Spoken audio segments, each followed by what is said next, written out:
Olá, sejam muito bem-vindas e muito bem-vindos ao 46º Sábado do Saber, ciclo de palestras e debates acadêmicos. Estamos conectados ao mundo pelo YouTube, LinkedIn, Facebook, Instagram, TikTok e Threads. Contamos com a parceria do Centro Universitário Unidom Bosco, da Germânica Personaliza, do portal Leitores e Eleitores e dos programas Praticando Direito e Flores Empreendedoras. Para receber o certificado, faça uma inscrição somente neste sábado, no link disponibilizado na descrição do evento na rede social, pela qual está assistindo este programa. Se você já antecipou a sua inscrição, não há necessidade de se inscrever novamente.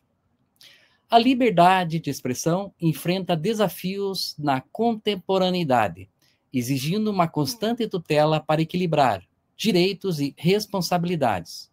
Governos, empresas e a sociedade civil debatem os limites entre o discurso legítimo e o discurso de ódio, especialmente nas redes sociais. A regulação do conteúdo, a desinformação e a censura são temas centrais neste contexto. O direito à livre manifestação precisa ser garantido, sem comprometer a dignidade e a segurança das pessoas, preservando a democracia e o pluralismo de ideias.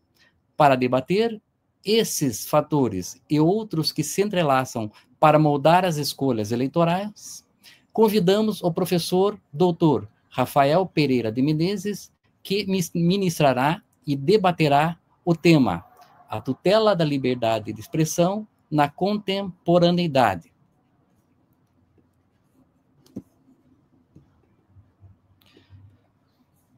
O professor Rafael Pereira de Menezes é doutor e mestre em filosofia, professor de filosofia, ética, ciência política, direito empresarial e direito do trabalho.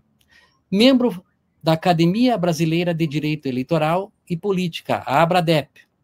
Membro fundador do Grupo de Estudo Camus do Paraná. Analista judiciário no Tribunal Regional Eleitoral do Paraná. Professor Rafael, seja muito bem-vindo ao 46º Sábado do Saber. Será um grande privilégio contar com seus conhecimentos. Então, seja muito bem-vindo. Professor Rogério, muito obrigado pelas gentis palavras, pela oportunidade de participar desse evento tão importante que tanto constrói o saber político, jurídico no nosso Paraná e no nosso Brasil, que é o Sábado do Saber. Então, estou muito honrado em participar desse debate, em poder conversar com os estudantes, com os amigos, com os interessados pelo saber. Então, professor, é uma honra muito grande. O professor Rafael é meu colega de trabalho, meu colega de docência, e é uma pessoa que tem um grande conhecimento. Então, uma vasta experiência na área, principalmente na área de ciência política e direito eleitoral. Então, professor, a palavra é sua, pode começar sua palestra. Então, podemos só colocar o material que eu preparei aqui na tela? Podemos colocar aqui, tá? Tá, obrigado. Então, a nossa conversa hoje, ela tem por título A Tutela da Liberdade de Expressão na Contemporaneidade. E hoje, mais do que conversar a respeito da questão de tutela constitucional, no sentido especialmente da ação da Suprema Corte e de interpretação de direitos e garantias fundamentais, a gente talvez tenha oportunidade de discutir essas questões mais de técnica jurídica durante os debates. O que eu quero é expor para vocês uma situação que a gente vive hoje de transformação de paradigma histórico. Então, trazendo autores da filosofia, da ciência política, eu gostaria de conversar sobre o que exatamente está acontecendo e por que essa questão ela se tornou tão central nos nossos debates políticos, acadêmicos, mas também no nosso dia a dia. Hoje a questão da censura e da liberdade de expressão e da livre difusão do pensamento, ela está quase que onipresente, é uma questão que a gente ouve no restaurante, que a gente ouve no táxi, que a gente ouve em quase todos os lugares onde a gente frequenta. E a própria onipresença de uma questão, ela já aponta para a sua importância. Eu começo essa fala trazendo uma frase bem célebre, do também muito célebre Carl Jung, médico, um dos criadores da psicanálise, e o nosso autor afirma que os maiores e mais importantes problemas na vida são, num certo sentido, insolúveis. Eles nunca podem ser resolvidos, mas apenas superados. A questão da liberdade de expressão, ela é quase que tão antiga quanto o Estado. Ela é quase que tão antiga quanto a organização social. Na medida em que os homens se reúnem, na medida em que nós, por questões culturais e biológicas, vivemos socialmente, vivemos politicamente, a circulação da informação é um dos elementos estruturantes do poder, é um dos elementos estruturantes do convívio social.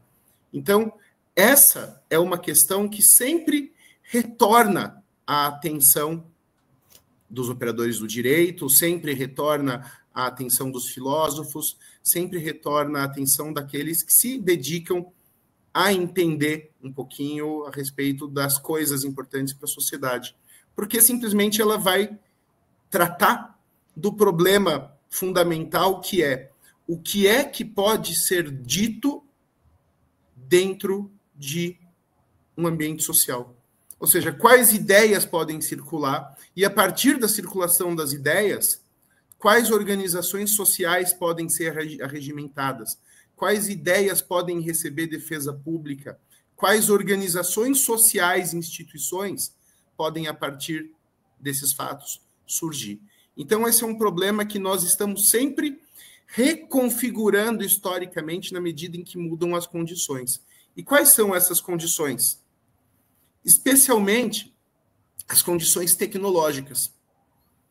O segundo autor que eu trago nesse sábado é Herbert Simon, Nobel de Economia, e ele, num dos aspectos mais marcantes da sua obra, ele vai tratar da chamada economia da atenção.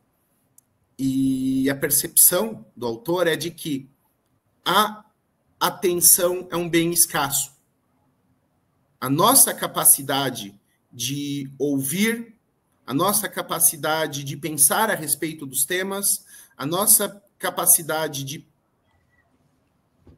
conferir a nossa atenção para alguém ou para algo, ela é limitada. No sentido de que, a partir do momento em que eu me dedico a um conjunto de conhecimentos, me dedico a um conjunto de teses, me dedico a um conjunto de símbolos, eu necessariamente, por uma questão de tempo, deixo de ouvir outras ideias, deixo de ouvir outros pensamentos, deixo de ouvir e me envolver com outros símbolos.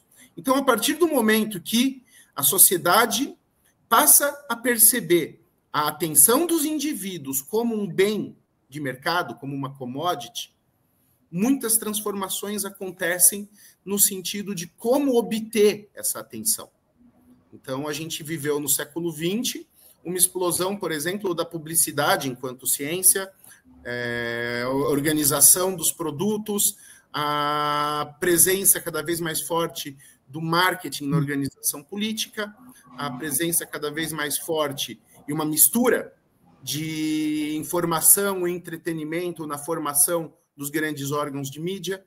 Tudo isso por quê? Porque todos os atores políticos disputam a atenção dos membros de uma determinada sociedade. O candidato que se deseja fazer, que deseja se eleger, ele precisa se fazer ouvir. E para ele se fazer ouvir, ele precisa obter a atenção do eleitorado, face a seus concorrentes. O comerciante que deseja vender, ele precisa atrair a atenção dos clientes face aos seus concorrentes. Então, essa disputa por atenção, ela é uma marca muito forte da sociedade contemporânea e, consequentemente, da política na contemporaneidade. Sem obter a atenção de alguém, não é possível obter a adesão. E essa informação que ela se torna fundamental na contemporaneidade, ela já está presente na origem da democracia. Ela já está presente na origem da própria filosofia. Então, como é que surge a filosofia, pelo menos dentro do recorte ocidental da cultura onde estamos inseridos?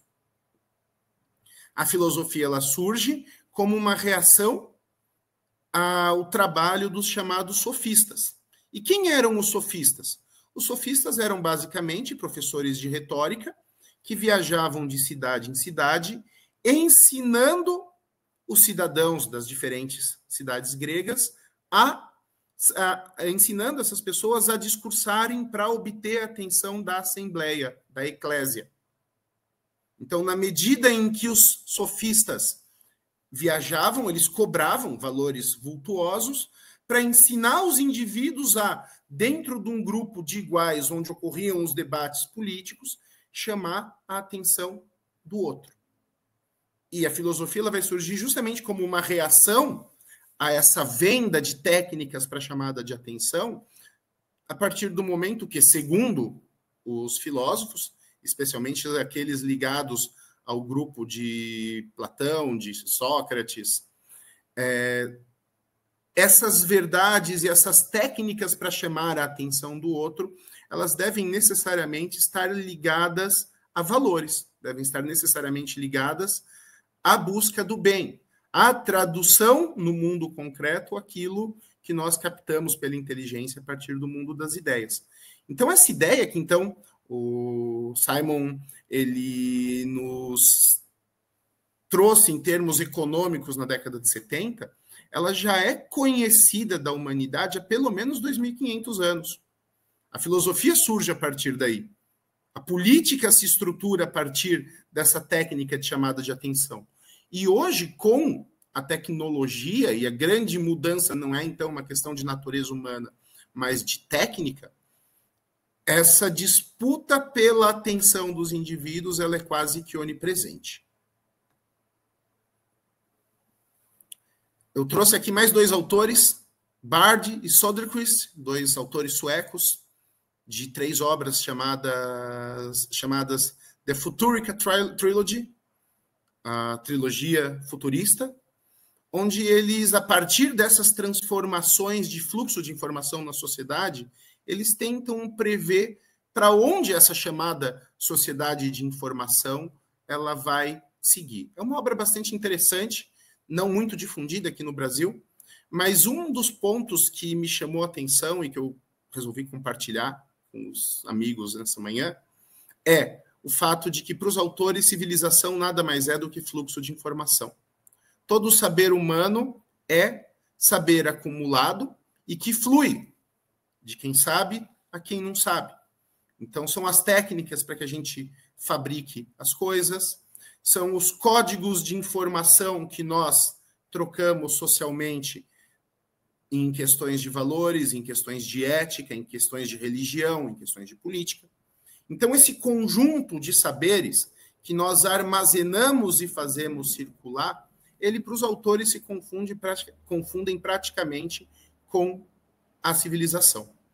Desse modo, para os autores, cada grande mudança técnica na forma de circulação da informação vai estar ligado a uma grande mudança no paradigma histórico-social. Então, a gente viveu uma grande transformação com a descoberta da escrita. Por quê? Porque a descoberta da escrita nos permitiu estocar os saberes que só poderiam ser transmitidos de maneira oral. A gente vive uma outra grande transformação no surgimento da imprensa, porque aquele saber estocado, mas que era armazenado de forma artesanal, ele pode sê-lo de maneira massificada. Então, é possível uma produção em escala dos itens que antes eram produzidos à mão, o que faz com que mais pessoas possam acessar a informação estocada na forma escrita. Depois a gente vai ter e a invenção da escrita, ela vai vir junto de grandes transformações históricas, de grandes transformações sociais. A gente não tem como pensar todo o período ali de renascimento, das grandes revoluções, sem pensar na difusão do texto escrito. Assim como a gente não tem como pensar as novas grandes mudanças de paradigma que aconteceram no século XX, sem enxergar o advento do rádio e da televisão. Massificação da circulação de informação, isso transforma a sociedade. E transforma a sociedade por quê? Porque muda as pessoas que têm poder para fazer circular a informação. Se a civilização é fluxo de informações, obviamente que a estrutura de poder numa sociedade ela vai estar intimamente ligada àqueles indivíduos e grupos que têm poder para determinar o conteúdo, o fluxo e o ritmo das informações que circulam. Então, nós, no Brasil, e aí já trazendo para a nossa contemporaneidade, vivemos, durante nossa história como país independente, ciclos de controle de fluxo de informação. E nós, durante a nossa história quase que inteira do século XX, convivemos com regimes de censura. Na verdade, durante quase toda a nossa história. Por exemplo, o Brasil não podia, até a independência, contar com imprensa. Nós não tínhamos tipógrafos no Brasil porque eles eram proibidos, como um mecanismo da coroa portuguesa para controlar a circulação das informações no Brasil. O que chegava de livro, de jornal no Brasil, chegava mediante contrabando. Isso foi liberado durante o período do Império. Depois, durante a República, pelo menos antes da Ordem de 88, a gente sempre conviveu com alguma forma de censura. E essa censura ela se agravou de maneira bastante severa naquelas fases mais autoritárias da nossa história republicana, especialmente Estado Novo e regime militar. Então, nós tínhamos departamentos de censura, nós tínhamos uma ordem centralizada ligada aos aparelhos de repressão do Estado, onde obras de literatura, onde a imprensa, onde a produção intelectual do país, o trabalho dos professores, dos pesquisadores, passava pelo crivo do poder antes de poder obter circulação livre. Quando o regime militar é encerrado e a gente, dentro de uma ordem democrática, de uma ordem politicamente legítima, começa a discutir qual vai ser o nosso futuro enquanto nação, a ideia da liberdade de expressão ela vai encontrar uma ressonância muito forte, tanto na sociedade, que passa a rejeitar a censura, passa a rejeitar não, ela sempre rejeitou, mas que rejeita de maneira muito altiva, de maneira muito afirmativa a censura, e essa rejeição social ela vai encontrar um eco muito grande dentro do parlamento. Então, a gente tem na nossa Constituição, em 2 momentos, a vedação expressa à censura. Vai estar lá no inciso 9 do artigo 5º, perdão, é isso, no inciso 9 do artigo 5º, e no artigo 220, no caput e no parágrafo 2º. Então, nós tomamos a decisão política em 1988 de abolição da censura prévia. Isso nos anos 90, e para mim é bem pessoal falar a respeito desse momento, porque eu sou de 1982, eu cresci nos anos 90, e a sensação que existia naquela época, ainda mais olhando hoje em retrospectiva, é que a gente viveu quase uma fase de utopia da liberdade de expressão. Né? Então, eu me lembro de ver dançarinas em banheiras no meio da tarde, de ver propaganda de cigarro, de ver explosivos e armas em desenhos animados, de ver as pessoas sendo expostas ao ridículo na televisão, de ver ataques pessoais e paródias agressivas no rádio. Eu trouxe aqui algumas imagens da nossa televisão dos anos 90, do início dos anos 2000, não querendo atacar os artistas, os jornalistas que estão presentes, mas para ilustrar um momento que, quando a gente olha para trás, ele parece quase uma utopia. A gente, às vezes, assiste um programa de TV antigo, um material de mídia, até um livro antigo, e a gente pensa, cara, isso hoje não seria possível, esse material hoje não circularia. Mas a gente, de fato, vivia nesse momento uma utopia da liberdade de expressão?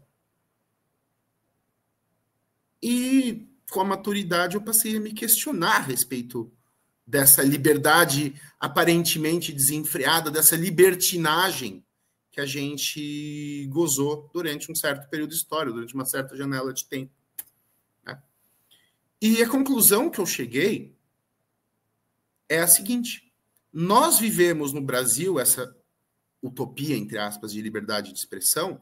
Por quê? Porque a nossa Constituição, ao mesmo tempo que nos libertou da censura, e essa é uma das nossas grandes conquistas sociais na Ordem de 88, que tem que ser celebrada e preservada sempre, ela o fez, de fato, mas dentro de um sistema de controle, não da expressão, mas dos meios de expressão. Então, a gente viveu anos de liberdade de expressão plena no Brasil, mas essa liberdade de expressão, ela necessariamente confluía para meios, para mídias, que estavam sob controle total ou parcial do Estado e também de outros integrantes relevantes do exercício do poder dentro da sociedade. Então, as ideias que podiam confluir livremente, elas podiam confluir dentro do rádio e da televisão, que são objeto de concessão pública, elas podiam confluir a mídia impressa, que apesar de não estar regulada, ela contava com mecanismos de controle por meio do financiamento, e o Estado era o grande financiador da mídia impressa. A educação, que a academia e as escolas, cujos programas de ensino são determinados por lei e por políticas públicas, e mesmo da produção artística, que depende de subvenção pública e depende de acesso a essas mídias que são controladas. Então, a liberdade de expressão, ela corria dentro de um caminho, ela para se tornar de fato pública, para ela chegar às massas, ela passava por um fluxo de informações que era controlado. Então, a água fluía livremente, mas as margens já estavam construídas. E dentro desse quadro de controle, as ideias excêntricas, as ideias politicamente estranhas, as ideias até falsas, elas acabavam tendo um caráter salutar porque elas demonstravam a legitimidade e a liberdade do sistema. Então, era bom ter, em cada eleição, um candidato com ideias excêntricas. Era bom ter uma pauta política completamente dissonante daquela defendida pelos grandes partidos. Ou programas na TV, no rádio, na arte, que traziam ideias que não aquelas que eram do interesse do Estado e dos grandes grupos econômicos. Por quê? Porque a presença disso, ela demonstrava a liberdade do sistema e, ao mesmo tempo, como os meios de veiculação dessas ideias eram limitados, elas não ganhavam as grandes massas. A questão é que, a gente falou agora, né? A tecnologia muda o paradigma histórico. O desenvolvimento da chamada sociedade de redes, e aí o último autor que eu vou trazer nesse sábado, pelo menos por hora, Manuel Castells, espanhol, da sua obra A Sociedade em Rede. O desenvolvimento da chamada sociedade em rede, especialmente com a massificação da internet, o que ela fez? Ela implodiu esse sistema que eu gosto de chamar de sistema de curadoria, o sistema que permite a algumas instâncias centralizadas de poder a escolha dos conteúdos que vão ter circulação massificada. Então, a partir do momento que surgem em uso massificado as plataformas digitais, essas pessoas excêntricas, essas pessoas mentirosas, essas pessoas ou dissidentes do poder também, que não necessariamente todo excêntrico, todo dissidente é mentiroso, obviamente que não, mas essas pessoas que não tinham um discurso que obtinha uma ressonância dentro dos grandes círculos de poder, elas adquiriram meios para falar para as massas, sem passar pelo filtro do Estado, sem passar pelo filtro da indústria cultural, sem passar pelo filtro da academia ou da grande imprensa. Hoje a gente tem, por exemplo, influencers com audiências maiores do que redes de televisão estruturadas. A gente tem grandes autores nas ciências, nas humanidades, que tem toda uma obra com milhões de exemplares vendidos sem passar pelo banco de uma universidade. Isso não é uma coisa que a gente tem que dizer que é boa ou que é má. Isso é um fato social. Volta aqui. Então, a questão é, quando a gente vai hoje discutir o problema da liberdade de expressão, a gente tem que enxergar o quê? Que, primeiro, os mecanismos de poder que controlavam os meios de fluxo da informação, eles foram transpostos. E, de alguma forma, esses meios, especialmente quando a gente fala do Estado, e de um Estado democrático, que tem legitimidade para fazer isso, ele precisa buscar mecanismos para voltar a ter alguma espécie de controle, não sobre o que se fala, mas sobre a veiculação e sobre o alcance do que se fala. E também a gente vai encontrar esse interesse a partir dos grandes grupos econômicos. Então, é a grande imprensa, que, de certa forma, perdeu relevância e busca reconquistá-la. É o aparato de produção cultural, que precisa encontrar novos caminhos para vender os seus produtos. A academia, que precisa voltar a se legitimar, deixar um pouquinho o seu casulo, o seu mundo fechado, para dialogar com as pessoas numa sociedade em rede e não numa estrutura piramidal, porque enquanto a academia está fechada nela mesma, você tem gente lá fora falando que vacina causa doença, que a Terra é plana. Então, a gente precisa hoje, dentro dessa transformação, encontrar caminhos para, regular esse fluxo de informações, se é que é possível regular esse fluxo de informações, e 2, encontrar estratégias para que essa liberdade de expressão ela não se torne algo socialmente deletério na medida em que ela empobrece o debate político e na medida em que ela permite a circulação em massa e permite os efeitos políticos em massa de manifestações vindas de pessoas ou ignorantes ou mal intencionadas ou pouco preparadas para ocupar o espaço que ocupam no debate público. Para a gente começar a conversa, é por aí que eu gostaria de seguir, Rogério.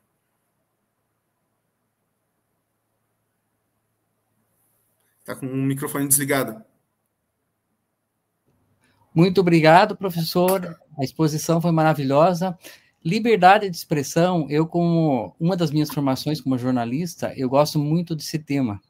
Eu acho um tema, assim, muito interessante. E é um tema que abrange tanto o pessoal da academia quanto o público em geral. Então, é um tema de interesse de todos. Eu estou fazendo uma comparação sobre aquela decisão da inexigência, a decisão do Supremo Tribunal Federal, que diz que não é obrigatório o diploma de jornalista para exercer a profissão. Mas isso não envolve tanto a liberdade de expressão. O que eu quero dizer é o seguinte, um jornalista, ele está regido, um jornalista formado, ele está regido por um código de ética. Esse código de ética diz que ele tem que ter 100% de certeza para publicar uma notícia. Não pode ter nenhum por cento de dúvida. Tá? Então, você tem que ter 100% de certeza. E, por outro lado, ele está sujeito a um código de ética. Qualquer infração que ele cometa, ele está sujeito pelos seus pares, porque não existe justamente por causa da liberdade de expressão, não existe um Conselho Regional Federal de Jornalismo, é proibido. Aconteceu também com a Ordem dos Músicos do Brasil, que tinha um Conselho Federal que acabou perdendo o sentido, justamente por causa da questão da liberdade de expressão. E dentro disso, eu verifico o seguinte, nós temos a grande imprensa não jornalista, que é os influenciadores, que não estão sujeitos a nenhum código de ética, praticamente, né? E os jornalistas que estão dentro de um código de ética. Agora vamos pensar o seguinte, um jornalista ou alguém que vai publicar alguma notícia, Na verdade, é possível alguém publicar uma notícia 100% verdadeira e trazer a desinformação. Então, digamos o seguinte, alguém publica uma notícia que tem 100% de fonte, 100% de verdade, mas a forma que aquela notícia coloca ali, a forma que ela tem sido colocada, pode implicar em liberdade de informação, em ataque à liberdade de informação, da forma que é colocada. Então, gostaria que o professor comentasse um pouquinho sobre isso.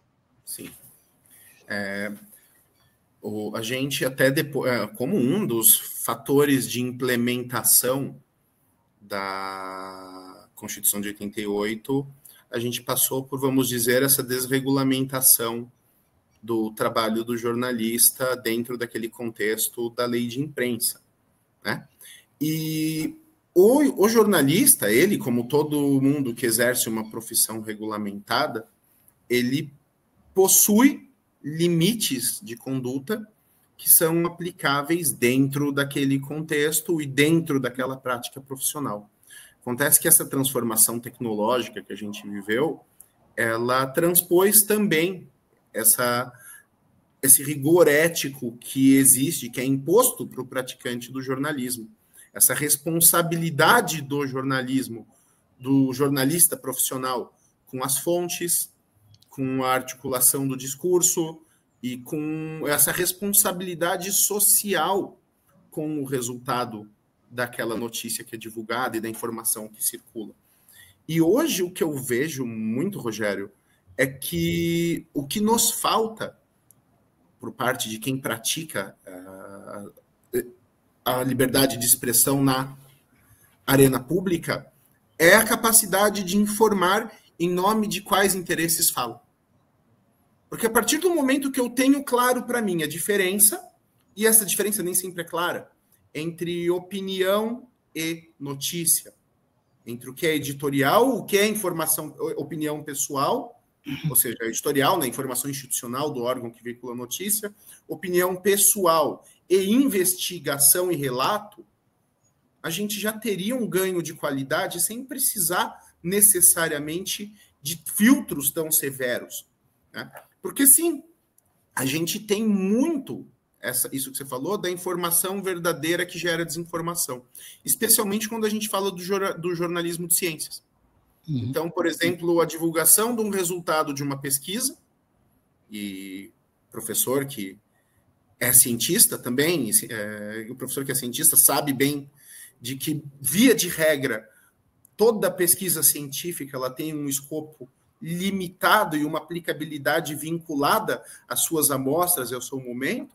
Então, toda vez que você divulga um resultado que diz respeito, por exemplo, a uma doença, que diz respeito à elaboração de um medicamento, que diz respeito a alguma prática social, e você extrapola isso do pontual do resultado da pesquisa para uma universalização, você coloca a sociedade em risco.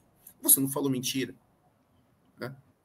Aliás, uma das propagandas clássicas brasileiras foi aquela da Folha de São Paulo, onde fica ali, né? É possível dizer uma grande mentira apenas falando a verdade, e eles usam fatos, entre aspas, abonadores da figura de Hitler, né? A propaganda clássica aqui do Brasil ganhou prêmio, ganhou Leão de Ouro, porque, de fato, a gente consegue dizer grandes mentiras apenas trazendo a verdade. E o grande desafio hoje é que a institucionalidade da grande imprensa, da indústria cultural e da academia não são suficientes para brecar esse tipo de discurso, né? Então, o problema hoje ele é muito mais um problema de institucionalidade, porque a informação chega para as grandes massas sem nenhuma espécie de curadoria. Acho que por aí a gente...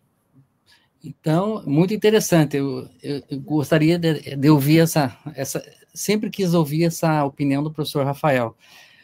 Só acrescentando, tem um fato interessante, né? É costumeiro falar por aí, nas redes sociais, a palavra fake news. No jornalismo, essa palavra era um pouquinho condenada, porque a tradução pura de fake news é notícia falsa. Mas se é notícia, não é falsa. Se é falsa, não é notícia. Então, nós utilizamos aqui corretamente a palavra desinformação. Então, a desinformação, ela envolve a informação que não vem de fatos verdadeiros, que não vem de fatos, que não vem da realidade, aquela desinformação que vem dos fatos não contextualizados. Então, tem várias espécies de desinformação. E fake news é um termo, assim, que ele está sendo um pouquinho condenado, né, professor? Sim. O inglês, as línguas anglo-saxãs, elas têm uma característica que as diferencia bastante das nossas línguas latinas. Elas têm significados mais concentrados nos termos. Uhum. Então, elas geram ali uma polissemia que nós, nas nossas línguas, que são um tanto mais analíticas, se eu posso assim dizer, elas exigem terminologias específicas. Então, por exemplo, fake news, você receberia uma tradução muito mais exata como notícia falsificada, e não sim. falsa. Uhum. A fake news é uma notícia falsificada. É uma não notícia que passa por notícia. Assim como a gente tem perfume falsificado, a gente tem roupa falsificada, a fake news é um texto, uma peça de informação, um vídeo, um roteiro qualquer, que passa por notícia sem ser. E que desinforma ao invés de informar. Então, não é uma notícia falsa, porque, como bem disse o professor, se é mentira não é notícia, se é notícia não é mentira. Mas é um texto que passa por notícia. Uhum. O grande problema da fake news, e também esse é um problema, e como todo problema complexo, ele vai ter que ser enfrentado, e a gente talvez nunca atinja uma solução plenamente satisfatória, mas a gente vai ter que encontrar alguma forma de lidar com o problema, é que eu não tenho como combater as fake news sem, ao mesmo tempo, afirmar uma instância de poder que diz a verdade, que tem a capacidade de desautorizar a fake news. E quando eu crio essa instância de poder que diz a verdade, eu empodero essa instância de poder. E aí eu crio um problema de concentração de poder a partir daquele lugar social. Então, como combater as fake news sem criar um discurso último, porque a gente já teve historicamente várias dessas instâncias de poder, sabe? O discurso sacerdotal, o discurso o próprio primeiro discurso democrático, o discurso das grandes mitologias, o discurso das repúblicas, o discurso dos reis que detinham em si todo o poder. Então, esse discurso de uma instância central que diz o que é verdade e o que não é, ele é o problema de fundo da discussão a respeito da fake news. Porque, sim, a gente tem muita mentira circulando, a gente tem muita coisa circulando na forma de notícia sem ser, mas quem está com o poder para separar o joio do trigo? Quem que separa a peneira? Né? Então, a gente acaba saindo de um problema e entrando no outro. Não que seja uma situação insolúvel, mas é uma questão que a gente vai ter que, como sociedade, enfrentar ainda. Então, mas agora um comentário e pedir sua opinião, né? Na Alemanha, eu acredito que ainda seja assim. Na imprensa escrita, nós temos um jornal que usava muito isso, que era o Spiegel. A Alemanha, ela permitia o seguinte, na época das eleições, se determinado jornal escrito defendesse tal candidato, ele poderia fazer o que ele quisesse, podia escrever o que ele quisesse, defender o que ele quisesse, desde que ele fizesse um editorial e dizendo claramente, eu apoio este candidato. Tá? Então, eu gostaria que o professor fizesse um comentário, o que acha dessa norma lá da Alemanha. Olha, eu adoraria que o Brasil adotasse esse sistema.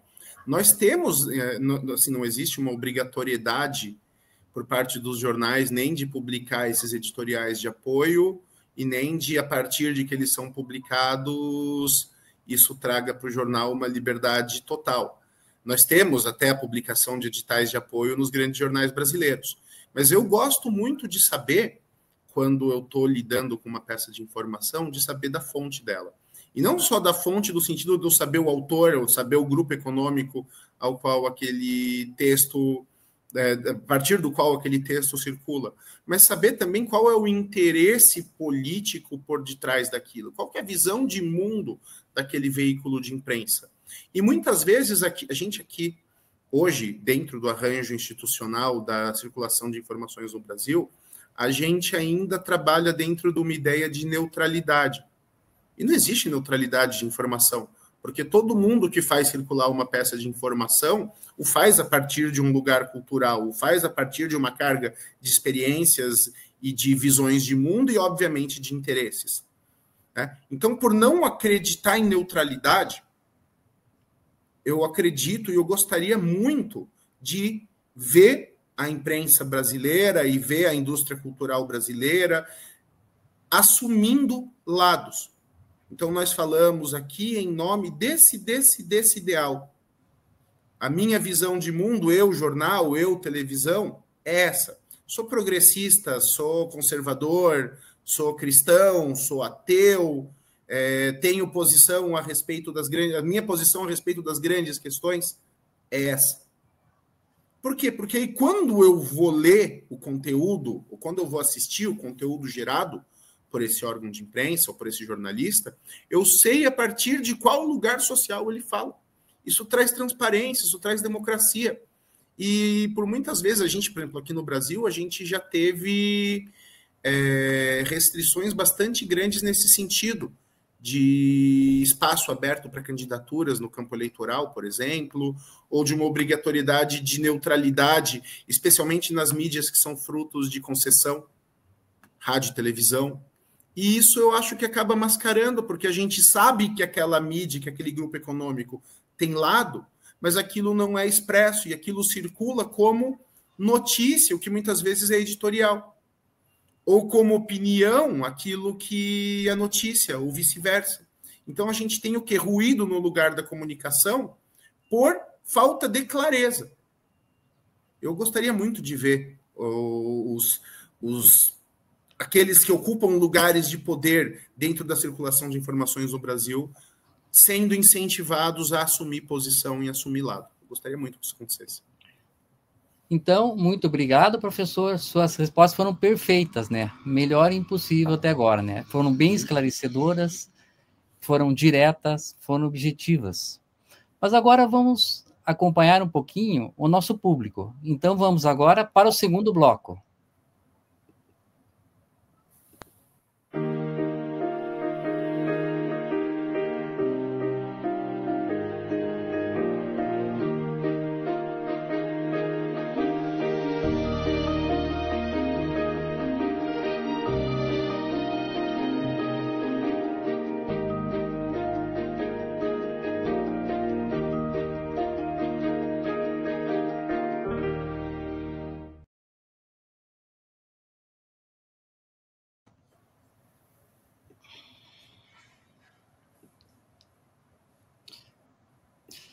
Neste bloco, convidamos o público, as acadêmicas e os acadêmicos convidados para os debates com o professor Rafael. Para apresentar nossas enquetes, convidamos agora a professora Anne Rabelo, que é pós-graduada em Direito de Família e Sucessões, advogada, e Felipe Barr, que é servidor público estadual, graduado em Ciências Econômicas e Direito, pós-graduado em Direito do Trabalho e Prática Trabalhista. Tanto Anne quanto Felipe são egressos do Centro Universitário Unido Bosco e terminaram o curso de Direito. Com muita honra foram meus alunos. Primeiramente, Anne, seja muito bem-vinda. Bom dia a todos aqui presentes. Que honra, professor Rogério Felipe, estar com vocês aqui hoje, podendo ouvir, né, o professor Rafael, que fez essa palestra aí brilhante aí. Esse diálogo, então, com o professor Borne foi bem enriquecedor. E um bom dia para vocês que estão aqui nos assistindo hoje. O Sábado do Saber, para conhecer melhor o pensamento do público, realizou pelo LinkedIn 3 enquetes, né, sobre o tema, entre 3 e 9 de fevereiro, para fazer uma sondagem. A primeira enquete, ela fez a seguinte pergunta: qual é a principal justificativa para se limitar o exercício da liberdade de expressão na democracia? 41% dos entrevistados entendem que é a proteção contra os discursos de ódio, 24% que é a manutenção da ordem pública, 18% que é combate à desinformação e os outros 18% que é proteger a soberania. Essa enquete, ela contou com 1.771 participantes, com a maior concentração em Curitiba, São Paulo, Rio de Janeiro, Brasília e Santiago do Chile. A pesquisa também contou com a maior adesão de advogados, especialistas e assistentes jurídicos, professores e analistas judiciários. Por fim, para acrescentar um novo questionamento à palestra com o professor, convidamos Heloísa Pereira Costa Cardoso, que é acadêmica do curso de Direito do Centro Universitário Unido Bosco. Agora é com você, Heloísa. Olá, eu queria agradecer primeiramente ao professor Rafael pela essa palestra incrível que ele deu pra gente. E, professor Rafael, eu gostaria de estar fazendo uma pergunta para você. Por que a lei de imprensa foi declarada inconstitucional? Heloísa Pereira, para o Sábado do Saber. Então, professor, a palavra é sua. Peraí. Isso. A lei de imprensa ela foi julgada inconstitucional lá em 2009 e é curioso porque quando a gente lê os votos dos debates da Suprema Corte que trataram desse tema, a gente ainda não estava sob esse paradigma da onipresença da sociedade de redes. A economia da atenção, que eu tratei no início da minha palestra, ela tinha ainda uma lógica dentro das indústrias, cultural, educacional. E dentro dessa perspectiva, a lei da imprensa, que é uma lei de imprensa, que é uma lei oriunda do regime autoritário, é uma lei que vem do período militar, ela foi considerada inconstitucional justamente por quê? Porque a liberdade de expressão e o direito à informação, enquanto direitos fundamentais previstos no artigo 5º, eles não deveriam, na visão da Suprema Corte, naquele momento, estar sujeito à tutela. Então, a gente vai dentro daquilo que o artigo 5º, lá no parágrafo 1º, afirma, de que as normas definidoras dos direitos e garantias fundamentais têm aplicação imediata. Então, se eu estou falando de direito e garantia fundamental, de primeira geração, que está tratando de dignidade da pessoa humana, porque a liberdade de expressão e o direito de informação são direitos inalienáveis, a regulamentação, especialmente uma regulamentação oriunda de uma ordem autoritária, ela não poderia ser recepcionada dentro do sistema jurídico brasileiro. Houve até uma discussão interessante ali a respeito da abrangência dos mecanismos que seriam declarados inconstitucionais. Parte dos ministros na época gostariam de não ter declarado a inconstitucionalidade completa da lei, mas acabaram decidindo pela inconstitucionalidade porque, vamos dizer que uma revogação parcial, ou uma não recepção parcial, faria com que a lei perdesse a sua visão de conjunto. Então, a gente deixa de ter um mecanismo central de regulamentação da atividade de imprensa, porque a atividade de imprensa é fundada em direito e garantia fundamental. Né? E hoje a gente consegue vislumbrar, hoje, dentro de uma outra perspectiva, a gente consegue vislumbrar essa discussão já sob um outro prisma, porque a revogação da lei de imprensa, ela veio que quase que coincidentemente com o momento de difusão da rede social, da difusão dos smartphones, dessa comunicação em rede e imediata. E aí eu volto ao meu ponto, né, de que hoje, mais do que discutir liberdade de expressão, o que se discute é as formas de circulação do que se expressa. Né?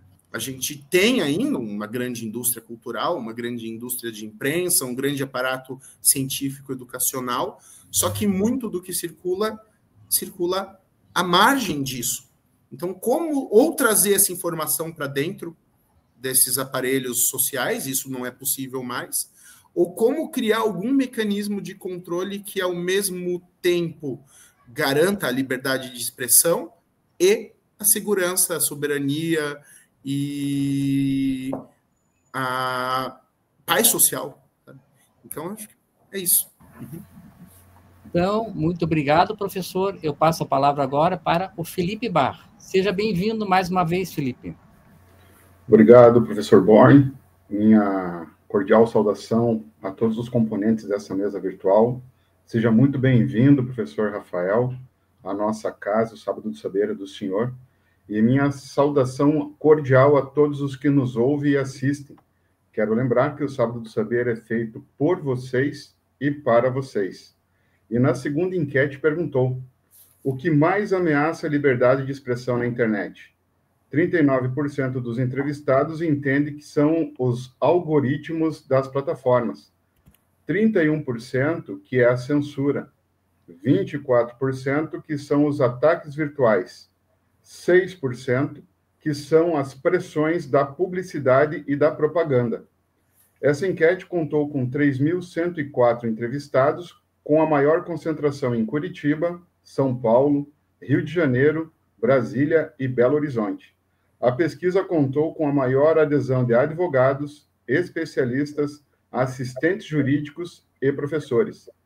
Além de conhecer a opinião do público, convidamos agora a acadêmica Eduarda Alckmin Fernandes, que é acadêmica de Direito do Centro Universitário Unido Olá, Bosco. professor Rafael. Próxima pergunta. A palavra é sua, Eduarda. Olá, professor Rafael. Primeiramente, eu gostaria de agradecer por essa palestra incrível sobre esse tema tão importante nos dias atuais. E quanto a isso, eu tenho um questionamento para fazer. Nós sabemos que atualmente tem uma grande proliferação de informações, tanto verdadeiras quanto falsas, nas mídias, redes sociais, etc. E como que nós fazemos para ter um balanceamento sem que haja censura ou restrição desse direito tão importante para todos nós? Eduarda Alckmin, para o Sábado do Saber. Então, a palavra é sua novamente, Rafael. Tá. Eduarda, obrigado pela pergunta. Felipe também, obrigado.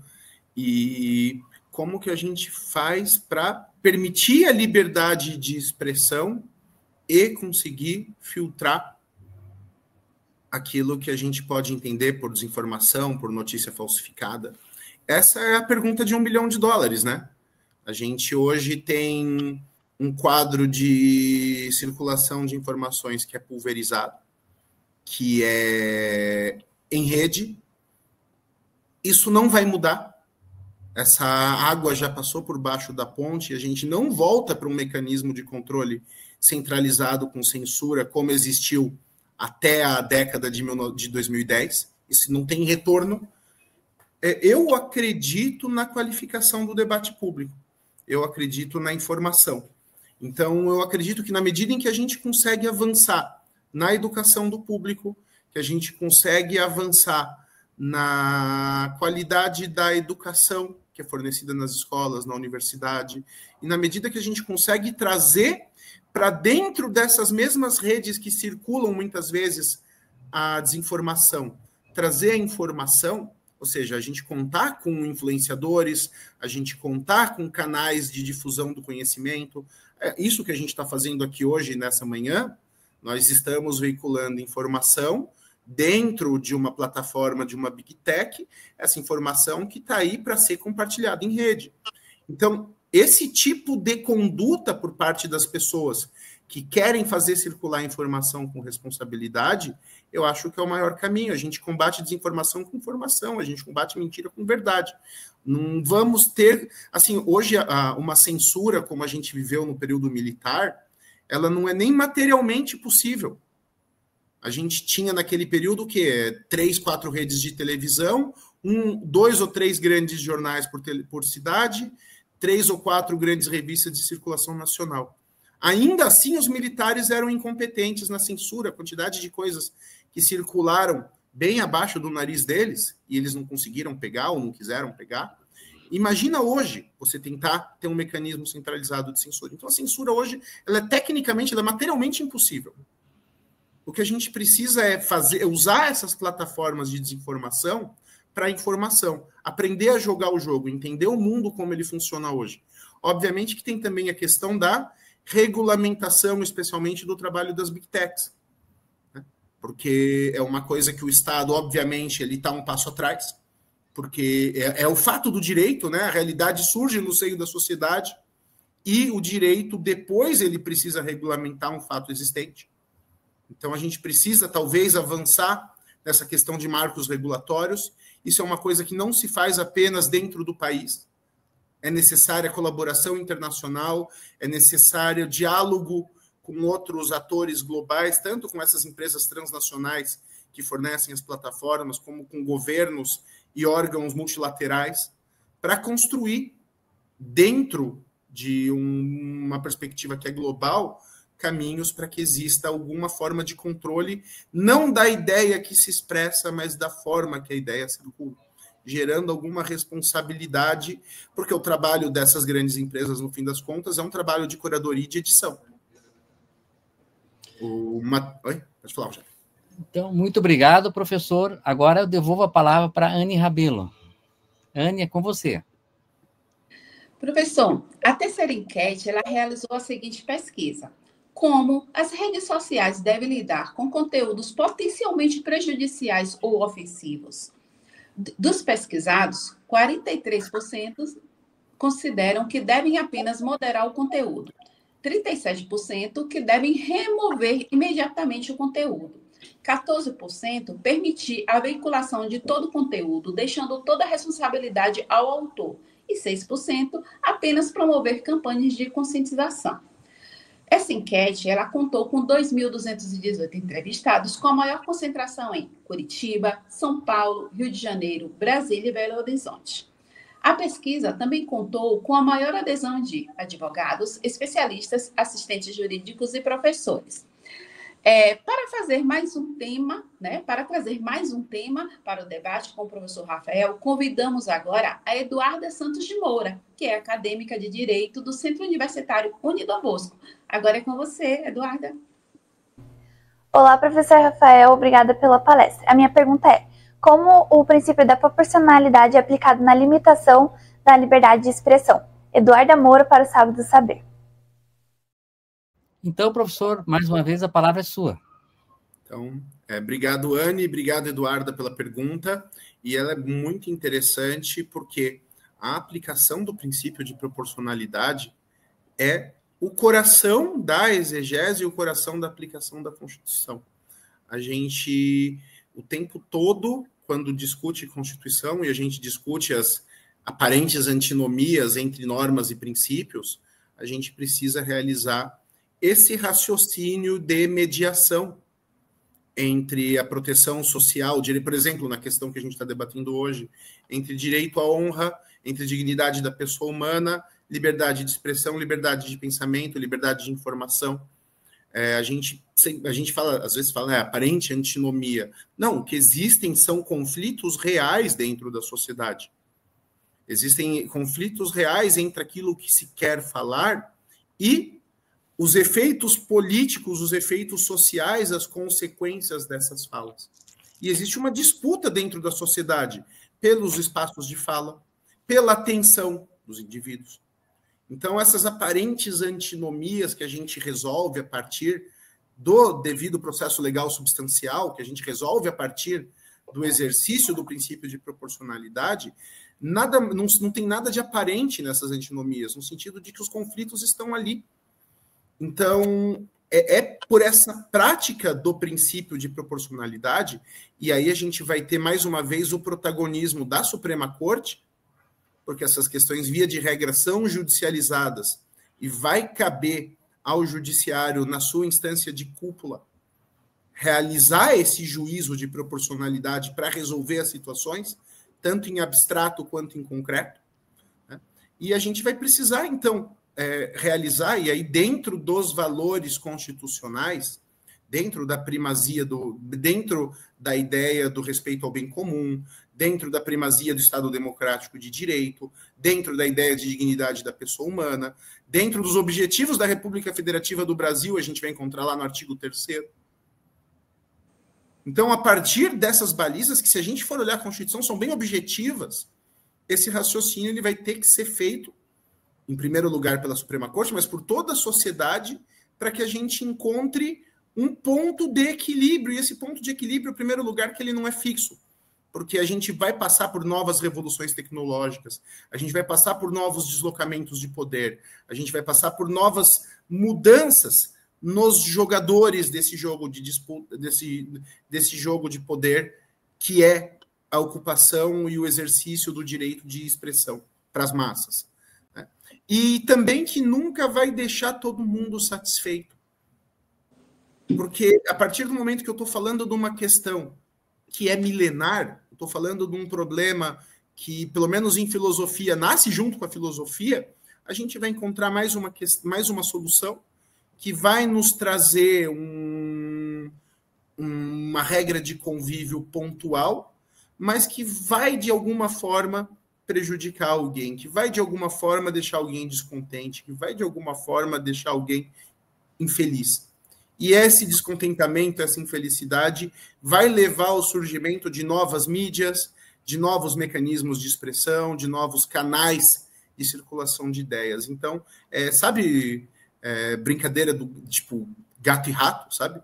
A gente vai estar sempre correndo atrás de uma solução para esse problema e ela nunca vai se dar de maneira definitiva. A proporcionalidade é o exercício por excelência do raciocínio jurídico para a gente solucionar essa questão. Mas é uma solução em termos jurídicos. O direito, por definição, é estanque, a sociedade é dinâmica. Então, a solução encontrada, muito provavelmente, ela vai ser superada pelo mundo dos fatos, pela tecnologia e pela própria realidade.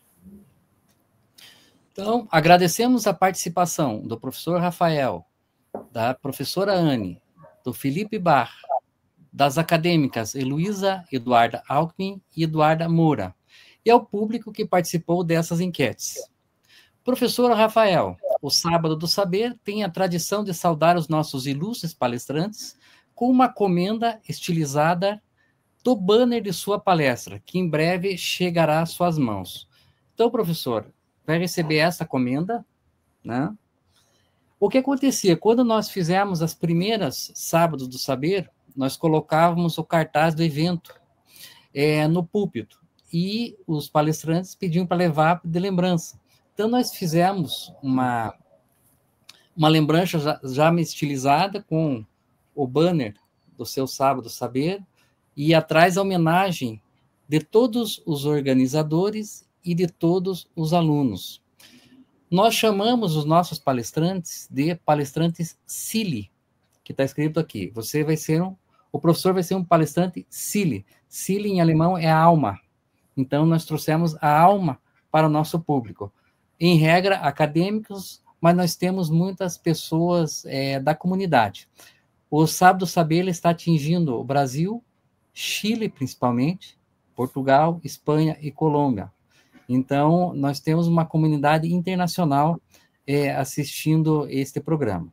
E, como eu falei, na frente tem o banner, atrás tem uma homenagem ao professor. Então, eu vou colocar o texto dessa homenagem, vou colocar na tela aqui, né? Aqui. Então, essa aqui. Deixa eu tentar colocar aqui.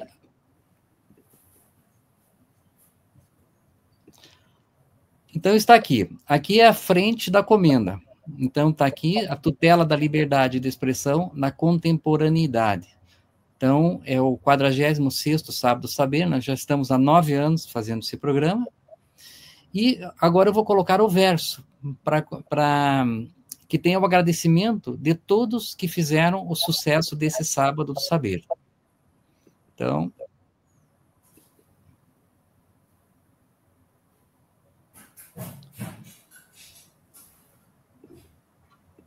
só um pouquinho. Aí, está aqui. Aqui está o verso da comenda do Sábado do Saber. E eu vou fazer uma leitura agora da homenagem que está no verso, né?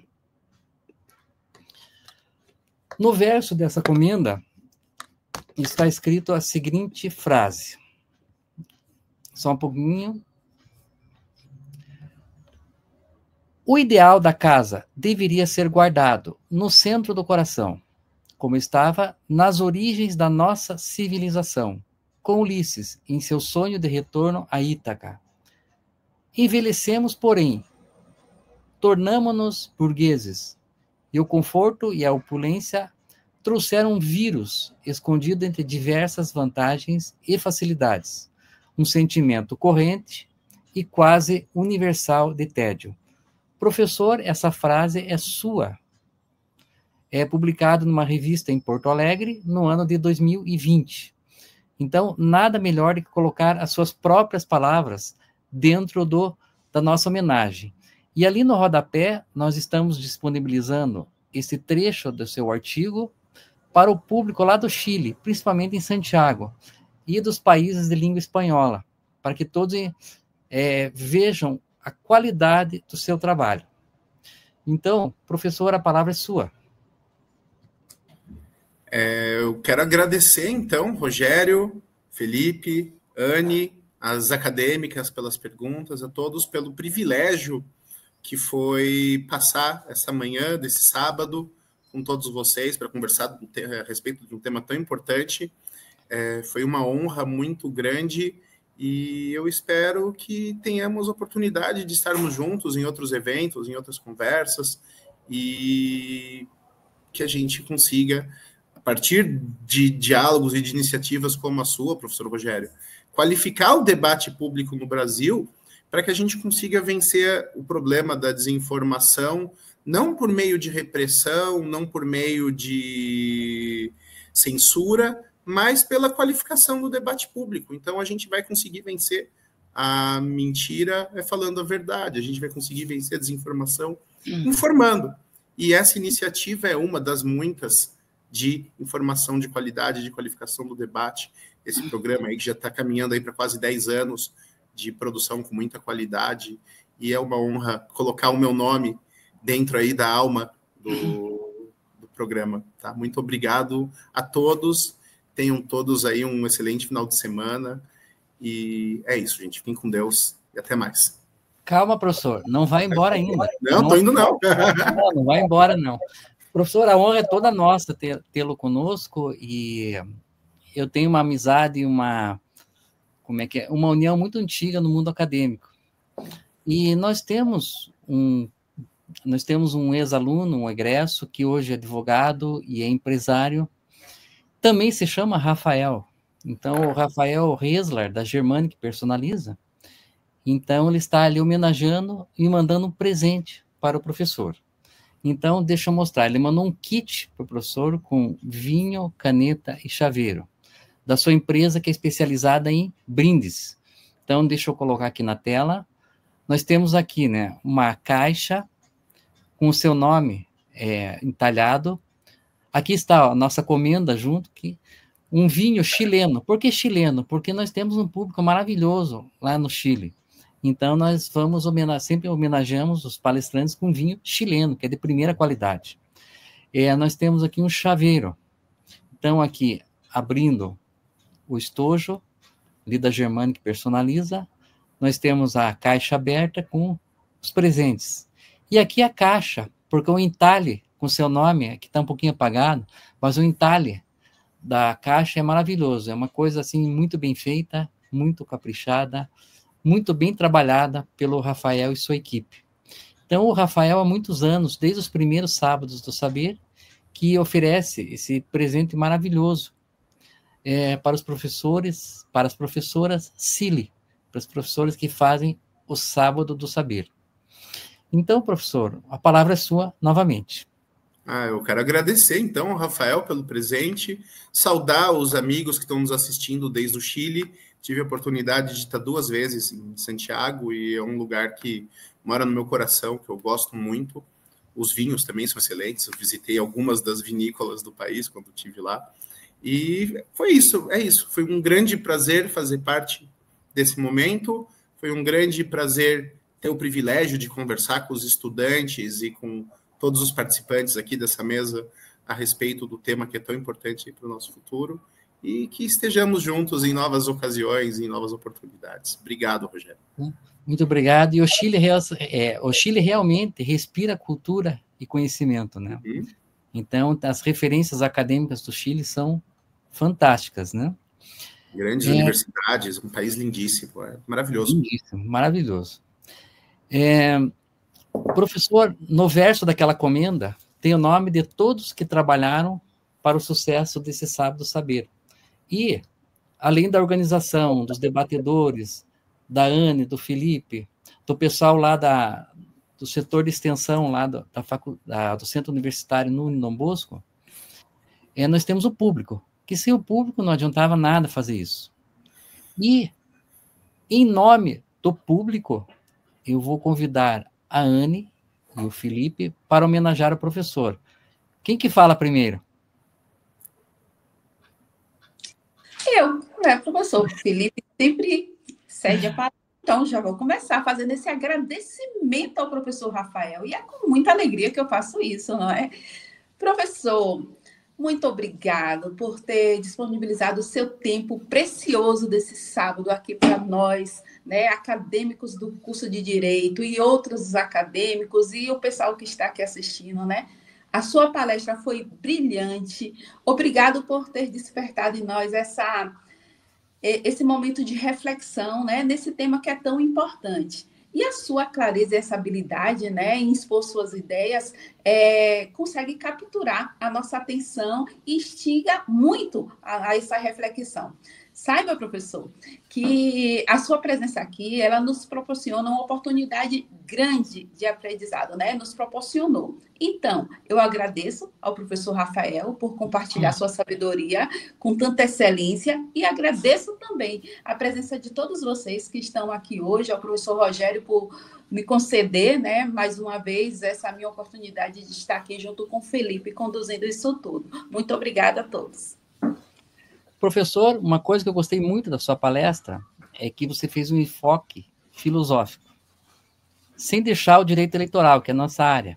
Mas é um enfoque que é raro hoje em algumas palestras. É um enfoque de como pensar a desinformação, como pensar a liberdade de expressão.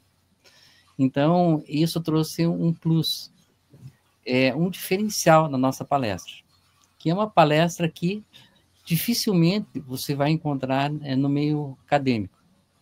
Então, e muitas delas seria mais no meio presencial, que não estaria aberto ao grande público. Então, professor, eu só tenho a agradecer pela essa disponibilidade, pela essa maravilhosa palestra e pela nossa amizade, minha, do Felipe, da Anne e de todos. Então, suas considerações finais? Professor, pela ordem, eu não poderia deixar de tecer pelo menos algumas breves palavras em homenagem ao professor Rafael, principalmente que agora ele faz parte da nossa família, né? Uhum. E com o advento da internet, nós percebemos que a transformação de dados, que são pequenos fragmentos de imagens, de palavras, de até mesmo símbolos, quando tratadas, se transformam em informações. Quando essas informações são tratadas e depuradas, elas se transformam em conhecimento. E o que o senhor nos trouxe hoje, professor, foi um grande conhecimento. Um conhecimento que nós, com certeza, levaremos para o nosso dia a dia, porque o conhecimento nos dá poder. Poder, muitas vezes, de fazer mudanças, poder de consciência, poder estratégico de buscar, talvez, amanhã ou depois, por mais conhecimento diante das suas provocações. Então, eu fiz esse rompimento na despedida do professor Born, porque eu senti a necessidade de agradecer o senhor imensamente por tamanhas provocações e também por esse conhecimento que o senhor nos compartilhou conosco de forma tão extensa e gratuita, abrindo mão do seu tempo para estar aqui com a gente. Então, seja sempre muito bem-vindo e muito obrigado. Muito obrigado mais uma vez, Felipe. Peço desculpa por ter atravessado a sua fala, mas está muito bem homenageado o Felipe. Agradeço muito a Anne e o Felipe, que sempre estão juntos no nosso Sábado do Saber. Agradecemos ao professor Rafael pela sua valiosa contribuição nesse 46º Sábado do Saber. Agradecemos ao professor Rafael pela valiosa contribuição nesse 46º Sábado do Saber, que muito enriqueceu as nossas perspectivas e marcará para sempre a nossa jornada acadêmica, profissional e pessoal. Expressamos também a nossa gratidão ao público, pois o sucesso desse programa somente é possível graças à sua participação. E em nome de todas e de todos que organizaram e assistiram este programa, estendemos o reconhecimento pelo carinho, a satisfação e o entusiasmo com o que o professor compartilhou os seus conhecimentos. Também agradecemos o apoio do Centro Universitário Unidom Bosco, da Germânia que Personaliza, do portal Leitores e Leitores e do programa Praticando Direito e Flores Empreendedoras. Se você deseja rever, indicar, compartilhar o Sábado do Saber, todas as edições estão disponíveis no YouTube, no canal Sábado do Saber, _edições. Esperamos ansiosamente pela oportunidade de contar com vocês na próxima edição do Sábado do Saber. Um abraço a todas e a todos. Um excelente final de semana.